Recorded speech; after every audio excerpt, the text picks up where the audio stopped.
Hey, this is Eternal. So like I said in my previous video, I was actually I'm taking a bit of a break from SMITE Tactics. As I listed in the video, I won't get into it here. Basically, I just kind of got bored of it mostly. So I'm on to Eternal right now.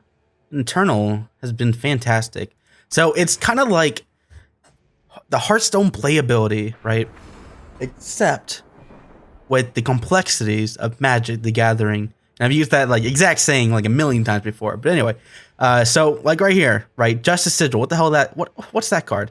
So instead of gaining mana automatically each turn, you actually had to play a sigil card to get some mana. So right now, I don't actually have anything worth playing. So I'm just gonna play my sigil. Gives me my mana. I have a second sigil. Can't play it. I've already played my one sigil for the turn. So I've got one mana, one playable mana. Next turn, I'm gonna play my time sigil. That also increases my mana to 2. But the thing is, it also gives me like one time sigil. It gives me one time influence. And I also have one justice influence. So now look at these cards, right? So you see how this card has 2, and then it has the time and then the justice symbol, right? So I need 2 total mana, and one of those mana has to be a time sigil, and one of those has to be a justice. So if I played another justice sigil right now, even though I would have 2 mana, I would have 2 justice sigils without the time, right? It's kind of complex, but once you get into it, it's super easy. So I played my time sigil. I get to play my student now.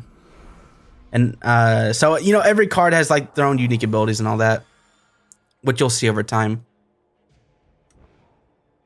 This particular card has Empower, which means it does something when it plays from your hand. It does something when you play a power card. And a power card are these sigils, right? So I have the sigil. You want to get into the habit of playing your sigil automatically at the start of each turn.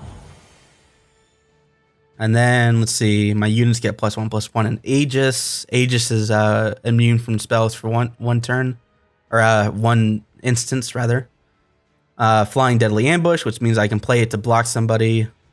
I don't think I actually want to do anything here.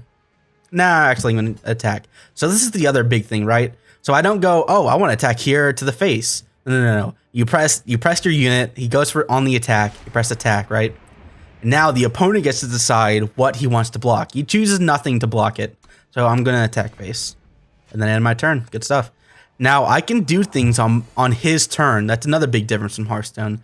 So now, and by the way, this is all pretty standard, you know, stuff for Magic the Gathering, but I'm generally referencing stuff from the perspective of Hearthstone. Okay, so he's going to attack. I don't actually have anything to block because my unit is exhausted since it attacked. But what I can do is I can throw this guy in here on his turn to block it. But then I just lose this unit, which is 3 mana. You know, that's 1 mana. So not exactly a good a block there.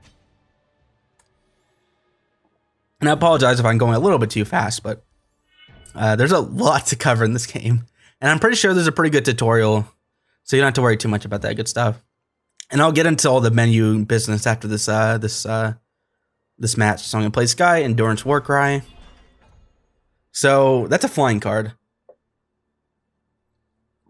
I can't actually I can't block a flying creature, but what he can do is that he can block my 3/3 with his flying guy. So I don't want to do that because then I lose my unit, and I don't want that to happen. So I'm not gonna do anything. So my other guy here, my Auric Sentry, he has Endurance, which means he can attack and defend every turn. He also cannot be stunned. It's a really nice ability, but usually it comes with very low attack, like this guy. The other one is Warcry, which means when he attacks, it doesn't matter if it hits face or not. My top weapon or unit will get +1/+1, which is great.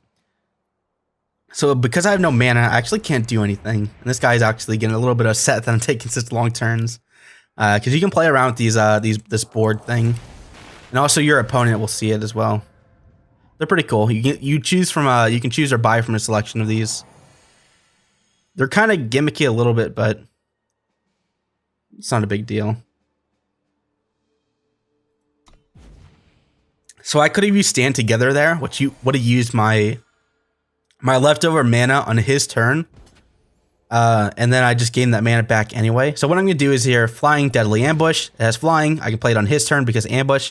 And has Deadly, which means it will kill it if it damages it. So I just got rid of his 3/3 with my 1/1 on his turn. And like I was about to say, at the start of my turn, I get all my mana back. So that's a really nice mana efficiency kind of deal. So I got another Justice Sigil, which is nice. I can throw out my Karmic Guardian, my Silence.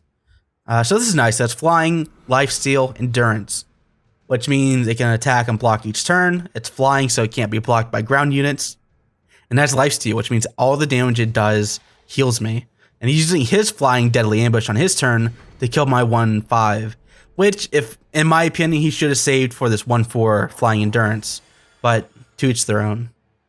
So that's the cool thing about this game. There's just so many damn options to go about your turns. I think I actually want to play this, even though I don't have a good silence. When you draw a card, gain +1 health. Get 1 maximum power. I think I'm going to take away that. So what silence does, silence is actually really different from Hearthstone. So instead of silence working like it does in Hearthstone, which is to say it removes all buffs, it removes everything, all card text and everything, actually only removes the card text, which means any buffs that it has does not go away. Okay, so I think I just go for the attack here. I think actually I'm going to try and take the lead here and play Stand Together. Okay, good stuff. And now I have some pretty big units with Aegis on him, but he's going to play his Flying Deadly Ambush, which means I can't really do anything against it, so that's too bad. So Deadly is one of the most powerful mechanics in the game, I think. It can kill any unit that it comes in contact with, so long as it actually does the damage. But usually it almost always does. But also that kind of leads to the second point. Second, third, 100 points, whatever.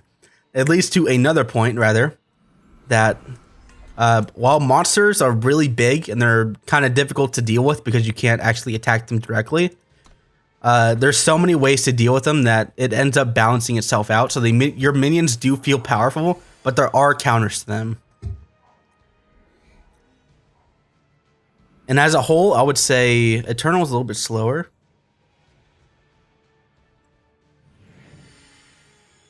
What am I going to do from here? I can attack with one of these. So I have these Finest Hours, which it's a fast spell, which means I can play it during combat. A normal spell cannot be played during combat, which means so I can play this in a very small amount of time, or for one combat action, I can buff my unit up to have +3/+3, which means you can kind of trick your opponent. So I know he has nothing in his hand, which means I have a really big card advantage right now. And also my board's, I think, better, especially since they have Aegis. All right, so this is another cool situation. So he blocks with 2 units instead of just 1. So that means he's going to do 2/1, 2/1 damage, which means my unit will die. So I'm going to play my fast spell to +3/+3, which means he can no longer kill my unit. I just get to kill both of his. And also my unit will heal all the way back up to full at the end of the turn. And also I just found I find the same, like, so ridiculous sometimes. Like, the things he can do are just crazy, and it happens actually pretty often. He's been healing +1 HP for like the past 10 turn, or since the beginning of the game. And also this Rolling with the Iron Fist, which I hope I get to show off later. He's a really cool dude as well. So I think I'm going to attack with this guy. He has Overwhelm, which means any damage he does over the defense of the defending unit, he deals to the face. It's not that big of a thing, really, but it can help in aggro decks like I'm playing. I'm playing a deck called Aggro Justice. It's basically just a lot of buffing cards, a lot of cards with Aegis, a lot of flying cards, just a lot of like minions that are difficult to deal with, and also some backup cards like this Flying Deadly Ambush to help protect myself. There's not a lot of spells. There's not a whole lot of complexity. It's just kind of go ham, go face, just attack with everything all the time, kind of thing. All right, so it's another sigil. I go up to 7, and next time I get a sigil, I can play Roland. So I think I'm gonna play this because I know I have a Finest Hour, and I'm gonna go all face. And because it has Warcry, the next unit or weapon on top of my deck, it's +1/+1, of which again cannot be silenced. And just for future reference, I'm not going to be talking at all this fast in future videos. It's just kind of trying to very quickly go over a lot of the mechanics of this game. I think it's pretty complicated outside of like actual like the OG daddy Magic the Gathering, which I don't think actually a lot of people have played. Or played rather. Played or play. Seems like most people like Hearthstone brought upon the card revolution, and now everyone's played Hearthstone but not necessarily Magic the Gathering. So this is Roland of the Iron Fist, or the Iron Fist. All my cards that have a Justice Sigil and their mana cost now get Invulnerable, Endurance, and oh, it's just that. Oh, okay, he surrendered. Ah, you didn't get to see Roland. Oh well. It's cool though. So for each win you get a chest, which is nice. So oh shit, it actually just transformed into a higher tier chest. Nice, 265 coins and a card. So this is another like huge complexity of this game. So this is my deck list. This is the main menu. I'll go over this real quickly. There's my gold. You can buy gems, of course, to buy stuff. There's my dust, essentially. My card packs. I'm gonna buy one for 1,000 gold. And you also buy them for gems, of course. Go back to my card packs, open it up. Nice little card animation. You get a ton of cards. It seems like, whoa, there's so many cards. But there's also a crazy ton of cards, and you have 4 of each in your deck. So my rare was this Sensari Brigand. Cool stuff. Okay, store. Already checked that out. My cards. That's my deck lists. You can also import deck, which is nice. This is the collection. Yeah, there's an absolute ton of cards in this game. There's 5 factions. There's Justice, Rakano, Shadow, Primal, and one more. What is it? Oh, and the Time. So that's 5 factions, and you can mix and match them. I believe you can have all 5 factions in your deck, but also you need all 5 types of mana to draw into. You have 4 of each. You also have a card called Scions, which is really cool. And it's not something that I don't think you really see in other card games all that much. But these are the Scions, right? These are the representatives of each of the decks. So these are like planeswalkers, or I guess you could kind of equate it to like maybe kind of sort of like Lord Jaraxxus from Hearthstone, or Tyrion Foldring. You know, like these very iconic figures for the deck. You don't always play them because they're not always that great, but they're cool. And, you know, you have like premium cards. Let's see my premium. I actually got a legendary premium card right here, and it's worth 32,000, which is, or 3,200 rather, which is quite a lot. Looks really nice. So that's the cards. Profile. You can change like your emote preferences to say something else, which is cool. There's a ranked leaderboard, draft for leaderboards, match history. You can change your avatar because there's no like centralized one character representing your, multi-faction deck, because, that would just be crazy. So you can just choose whatever faction you want it to look like. I chose this weird looking guy with a shield and a gun. Yeah, that guy. He's an actual card in the game, which is cool. And yeah. And then over to the game modes, you have there isn't a campaign yet, which is interesting. I don't know. I guess I completed it. I guess that was just the tutorial. Although it's kind of strange they don't let you play it again. But anyway, Gauntlet's a really cool thing. So this is AI controlled players that you're going up against. Oh, okay. I didn't mean to start it, but whatever. So I pick a deck. You can pick any deck that you want. Play. And what this is, it went automatically into the first one. Ah, jeez. Okay, I wanted to show the menu interface for it, but basically it's just, you go up against, it's kind of like an arena. You go up against, there it is. So you go up and you try and win against all 1, 2, 3, 4, 5, 6, 7 bosses with that one deck, and you cannot lose a single time or else you're done. And you get rewards up to where it's represented. So like you get a bronze chest. Then those bronze chests upgrade to silver. And then, I don't know what the chest is called for that, but it's the big one, it's the good one.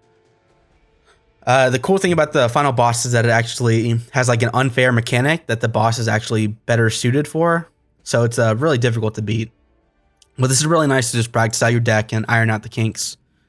Then you can go into Forge. Forge is kind of like, it's Forge is basically the arena equivalent, except that you're playing it against AI. So maybe you don't really care for the ranked and its pressures and all that good stuff.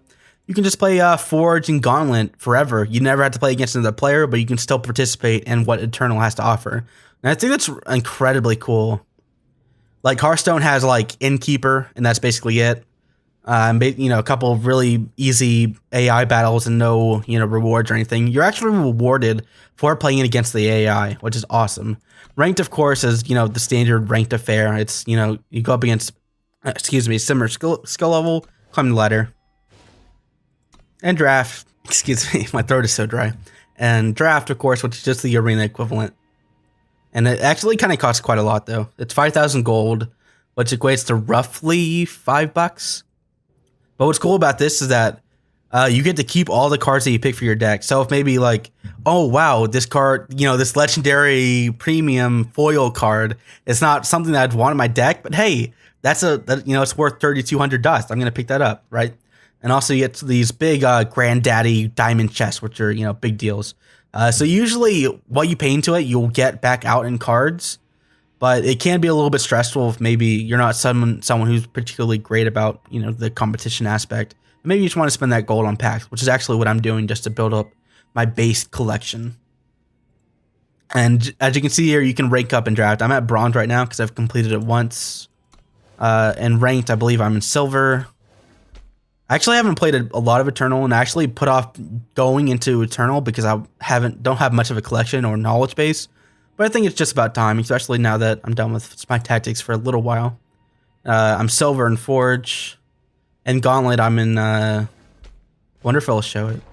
Looks like I'm in gold, I think. Maybe. I'm not sure. So yeah, this is Eternal. You also get daily quests, which actually, like... Eternal is very generous with its coins and its cards and all that good stuff. So you're constantly, like, getting these breadcrumbs of making you keep going because you're always getting rewards. So it's good stuff. Eternal is great. Expect more Eternal videos coming soon.